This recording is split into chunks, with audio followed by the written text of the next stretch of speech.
শিব যখন মাকে নিয়ে তাণ্ডব করতে গেছিলেন তখন খণ্ড করেছিলেন কৃষ্ণ। আমরা এখন যেখানে রয়েছি সেখানে তুলে ধরা হয়েছে যে ভারতের যে সমস্ত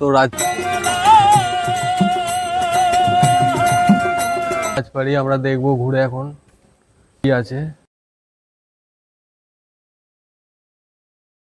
ঘড়ির কাঁটায় সময় বলছে সকাল 8টা। আমি বেরিয়ে পড়েছি আমার গন্তব্য বোলপুরের উদ্দেশ্যে। সময় 8টা 28 চলে এসেছি আমরা বর্ধমানের 8 নম্বর প্ল্যাটফর্মে। আমি এখন আছি বর্ধমান জংশনের 2 নম্বর প্ল্যাটফর্মে। অ্যাপ বলছে 2 নম্বরেই আসবে মাত্রা এক্সপ্রেস, কিন্তু হঠাৎ অ্যানাউন্সমেন্ট 1 নম্বরে আসছে মাত্রা এক্সপ্রেস। তো হঠাৎ অ্যানাউন্সমেন্ট হলো যে 1 নম্বরে আসছে মাত্রা এক্সপ্রেস। তোমরা একটু পড়ে যাচ্ছে এখন। এই চক করে ট্রেনে ওঠাটা ক্যামেরাবন্দি করা হলো না আমার।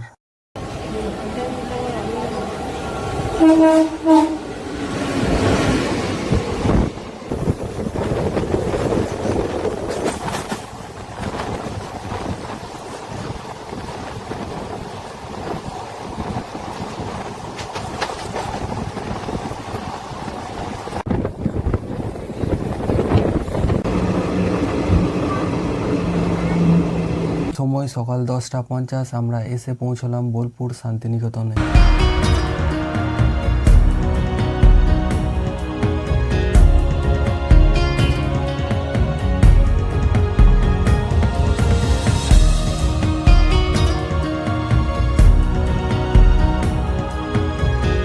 আমি এখন আছি বোলপুর স্টেশনের বাইরে। আপনি যদি আসেন এই স্টেশনের বাইরেই অনেক টোটো আছে, আপনাকে একটা টোটো করে নিতে হবে এখানে। আমরা এখানে করে নিচ্ছি একটা টোটো যার ভাড়া পড়েছে 1200 টাকা। আপনারা একটু বার্গেনিং করে নেবেন। আমরা বেরিয়ে পড়েছি শান্তিনিকেতন। তো আমাদের প্রথম জায়গা ঘোরার হচ্ছে কঙ্কালীতলা।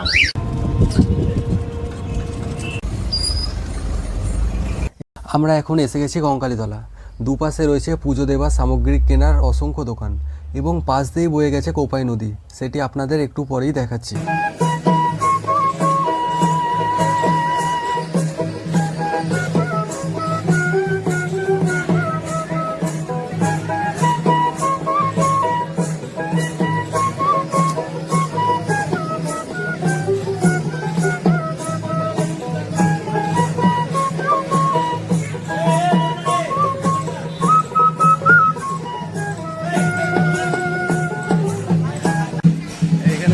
মন্দির দেখতে আসা নয়, এসে এখানে অনেক কিছু দেখতে, হাটের মতো সব বসেছে।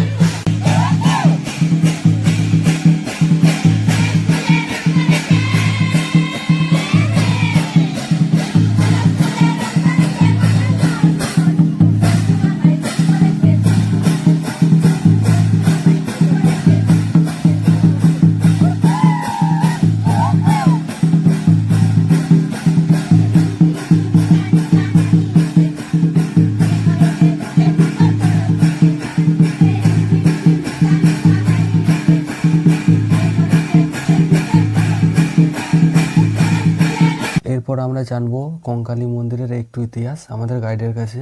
মায়ের মন্দির কঙ্কালীতলা হলো বলে এর কাহিনীটা যেটা আছে সেটা হলো এই কুণ্ডুটা থেকে। যে কুণ্ডুটা হলো যখন শিব যখন মাকে নিয়ে তাণ্ডব করতে গেছিলেন তখন খণ্ড করেছিলেন কৃষ্ণ। কৃষ্ণ যখন চক্র ছুঁড়ে মাকে খণ্ড খণ্ড করেছিলেন, যখন সব জায়গায় একটা করে খণ্ড পড়েছিলেন মায়ের। তার 51 ফিটে শেষ ফিটে একটা খণ্ড মায়ের কোমরের অংশটুকু এই কুণ্ডুতে পড়েছিলেন।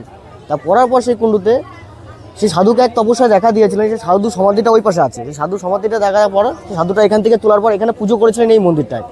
এই মন্দিরে পুজো করার পর তিনি সেখানে আস্তে আস্তে এখানে লোকজন আস্তে আস্তে আসতে থাকলেন। সেই মন্দিরটাকে আস্তে আস্তে তৈরি করতে থাকলেন। সেই মন্দিরটাকে দাঁড় করালেন, মানে পাবলিক এসে জড়ো হলেন এখানে। কি এক জিনিস পেয়েছেন মায়ের, তা মাকে এখান থেকে সবাই বিশ্বাস করেছিলেন মা কঙ্কালী এখানে আছে। তা মা সত্যি করে এখনও এখানে আছে এই জায়গাটায়, এই মন্দিরের ভিতরে। যা মানতের ইয়ে আছে সব কিছু এখানে পাওয়া যায় যা করলে এই মন্দিরে। আপনারা ওই কঙ্কালীতলা আসবেন, দেখে যাবেন, ভালো জায়গা সব থেকে। আমরা এখন মন্দির থেকে বেরিয়ে কোপাই নদীতে যাচ্ছি, কোপাই নদীর ঘাটে। তো ওখানে কিছু কাহিনী আছে, তো ওই দাদার কাছ থেকে শুনবো।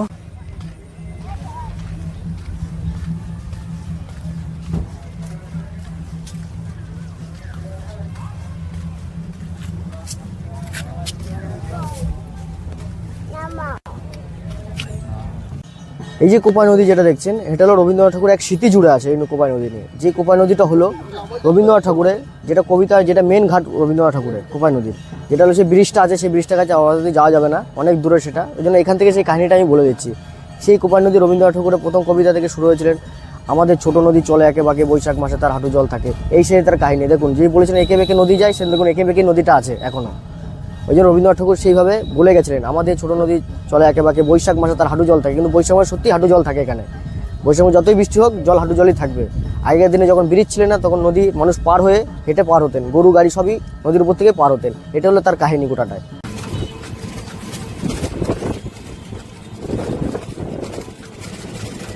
ঘড়িতে সময় 12:50, আমরা চলে এসেছি ডিয়ার পার্কে। তো দেখবো এখানে কি কি আছে।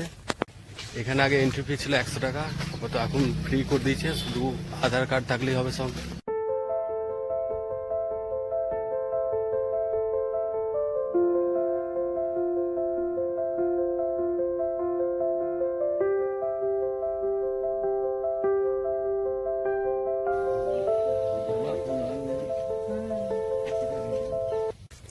ডিয়ার পার্কে শুধু ডিয়ারই আছে আপাতত, আর কিছু তো দেখতে পাচ্ছি না।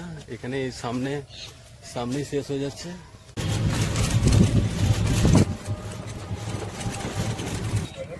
এসে গেছি সৃজনী শিল্পগ্রাম। এখানে দেখবো ঘুরে যে এখানে কি আছে। তো চলো দেখা যাক।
আমরা এখন যেখানে রয়েছি সেখানে তুলে ধরা হয়েছে যে ভারতের যে সমস্ত রাজ্যের সংস্কৃতি কিরকম কোন সব ভালো করে এখানে দেখানো হয়েছে। তো সেগুলোই দেখব। প্রথমে আমরা দেখব পশ্চিমবঙ্গের 6 করবাবি।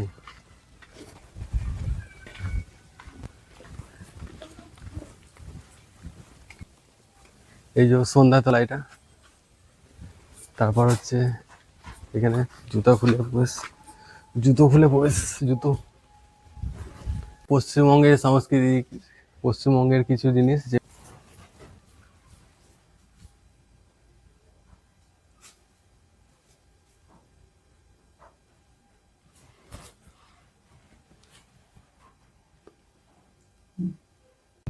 পশ্চিমবঙ্গ দেখা হলো। এবার উড়িষ্যাটা কেমন। উড়িষ্যা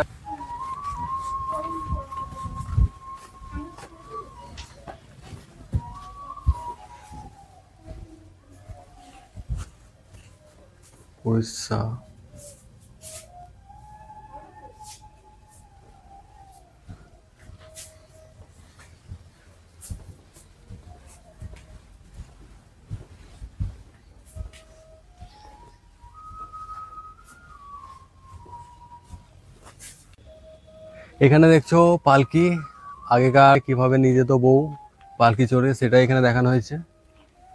তো এরপর আমরা দেখবো সিকিমের ড্রাগন। সিকিম দেখবো এখন ভেতর। আমি সিকিমের ব্যাপারেও সেরকম কিছু জানি না, তাই আপনারাও যা দেখছেন আমিও তাই দেখছি। এখানে শুধু উনুন রয়েছে, এটাই চিনি, যেটাকে বলে উনুন। এটাকে উনুন বলে, এটুকুই চিনি, আর বাকি আমি কিছু চিনি না। এরপর আমরা যেখানে যাচ্ছি, এই যে সবাই চেনো বিহার। বললাম বিহারে কি আছে।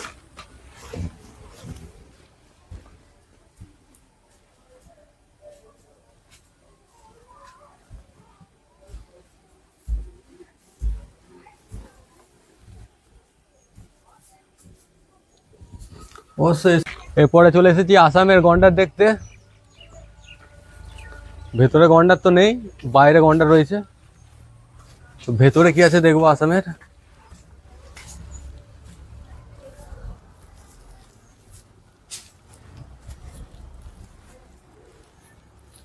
দেখানো হচ্ছে যে কিভাবে বাঁশের ছাল কেটে পেতে ঝুড়ি বানানো হচ্ছে, এসবই দেখানো হয়েছে এখানে।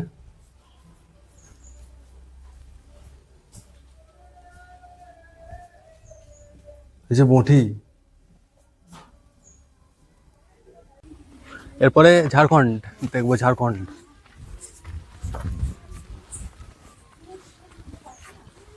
দেখা গেল যে কাঠের জ্বালনে করে ভাত রাঁধছে, আর বাকি জিনিসগুলো দেখুন। এরপরে মণিপুর, মণিপুর পুতুল,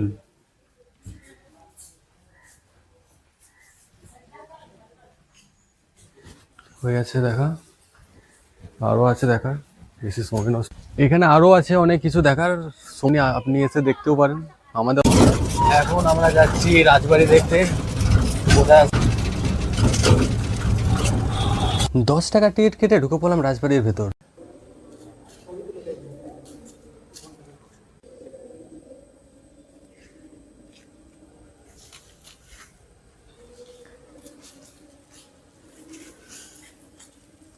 এই লেখাটা পড়ে এখানকার ইতিহাস আপনি জানতে পেরে যাবেন, পজ করে পড়ে নিতে পারেন। এই ঘড়িতে সময় 2:10, খিদে পেয়ে গেছে, এখন আমরা যাচ্ছি খেতে।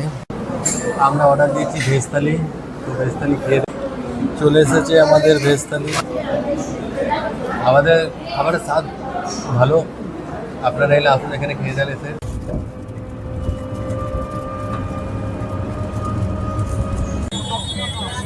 ঘড়িতে সময় 3:45, আমরা চলে এসেছি সোনারচুরি হাটে। সোনারচুরি হাটে সেই লেভেলের ভিড়, তোমরা দেখছো, পেছনটা দেখে নাও।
বলতে বিশ্বভারতী ক্যাম্পাস চত্বরে, এখানে তো প্রবেশ নিষেধ, তো ঢুকতে দেয় না ভেতরে। তো আমাদের গাইড কাছ থেকেই আমরা জেনে নেবো যে এখানকার ইতিহাস সম্বন্ধে কিছু। এটা দেখছেন, এটা হলো তালধ্বজ বাড়ি বলা হয়, যেটা মহেন্দ্রনাথ দেবেন্দ্রনাথ ঠাকুর নিজের হাতে মাটির আলাকার দিয়ে খেরের চালা দিয়ে বাড়িটাকে তৈরি করেছিলেন তাল গাছের ভিতর থেকে। তাল গাছটা ঘরের ভিতরেই আছে। তখন রবীন্দ্রনাথ ঠাকুর তার ছেলে তার বাবার সাথে বসে বসে তার এক কবিতা লিখেছিলেন। সেই কবিতাটা হলো এক পায়ে দাঁড়িয়ে সব গাছ ছাড়িয়ে হুকি মারে আকাশে কালো মেঘের ছায়া। এখান থেকে তার কাহিনী ছড়া কবিতা সব শুরু। এদিকে আছে রবীন্দ্রনাথ ঠাকুরের নাট্যঘর, এদিকটায় এই যে জায়গাটা আছে, এই জায়গাটার নাম হলো ছাতিমতলা, যেটা মহেন্দ্রনাথ দেবেন্দ্রনাথ ঠাকুর তার মনের ভিতর দুঃখ কষ্ট নিয়ে কলকাতা জোড়াসাগর থেকে তিনি যখন ফিরছিলেন, তার সাথে এক বামাখ্যাপার দেখা হয়েছিলেন। সেই বামাখ্যাপা যাওয়ার পথে বলেছিলেন, তুই যখন শান্তিনিকেতনের দিকে এগোই যাবি, তখন এই জায়গাটা ছিল শান্তিনিকেতন ছিল না, এই জায়গাটার নাম ছিল বোলপুর ভুবনডাঙ্গা। শান্তিনিকেতন উল্লেখ করেছিল রবীন্দ্রনাথ ঠাকুর। তা এই জায়গাটা তিনি যখন এসেছিলেন সাথে একটা ছাতিম গাছ নিয়ে, সেই ছাতিম গাছটা লাগানোর পর পাশে একটা ছাতিম গাছ লাগানো হয়েছিল ছোটো করে, যে ছাতিম গাছটা হাতে লেগে তার মারা যায় বলে ছাতিম গাছটাকে সমাধি দিয়ে দেয়। ওর পাশে দেখুন একটা সমাধি আছে, সেই সমাধি দেওয়ার পরে ছাতিম গাছটা যেটা বড় হয়েছেন সেটাকে বাঁধিয়ে রেখেছে মহেন্দ্রনাথ দেবেন্দ্রনাথ ঠাকুর। তাই এই ছাতিমতলায় বসে তিনি রেস্ট করেছিলেন, তার মনের ভিতর সব কিছু সফল হয়েছিলেন। সফল হওয়ার পর তিনি কী করেছিলেন, এই যে জায়গাটা আছে তার এখানকার যারা কর্মচারীরা ছিলেন তাদের কাছে বলেছিলেন এই জায়গাটা কার আছে অ্যাকচুয়ালি। তাই তখন ওই কর্মচারী বলেছে এই জায়গাটা আছে সেই রায়পুর জমিদারের। সেই জমিদারকে তখন কী করেছেন, তিনি আমন্ত্রণ জেনে এখানে ডেকেছিলেন। রাখার পর তাকে সব কিছু ভালোবাসা দিয়ে রেখেছিলেন বলে সেই জমিদার তখন তাকে বলেছিলেন তোমার এত কিছু পাওয়ার জন্য, সম্মান পাওয়ার জন্য আপনাকে এই জায়গাটায় আমি পুরো বিনামূল্যে দিয়ে দিতে চাই, আপনার যতদূর চোখ যায় ততটাই তোমার। তা বলেছিলেন আমার বিনামূল্যে নেওয়ার দরকার নেই, আমার এই গোটাই জায়গাটায় চোখ গেছে ভুবনডাঙ্গার মধ্যে। তা তখন এই জায়গাটা ছিল 12 একর। তো 12 একর তিনার উপর চোখ গেছিলেন, তখন এই জায়গা থেকে তিনি 1 টাকার বিনিময়ে কলকাতা হাইকোর্ট থেকে রেজিস্ট্রি করে নেয় জায়গা, এই ছাতিমতলায় বসে জমিদারের কাছ থেকে।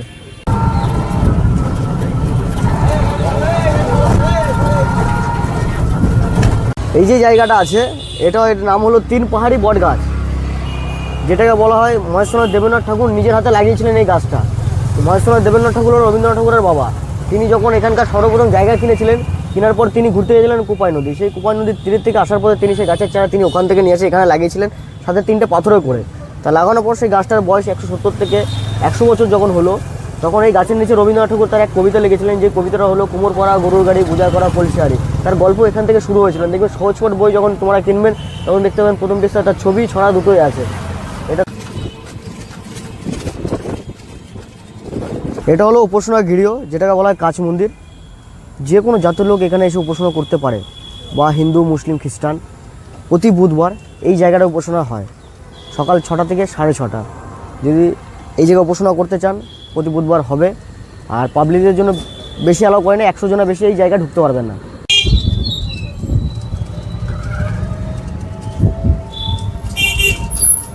আজকের ভিডিও এখানে শেষ করলাম। ভালো লাগলে অবশ্যই লাইক করবেন, কিছু জানার থাকলে কমেন্ট করবেন। তো দেখা হচ্ছে পরের ভিডিওতে।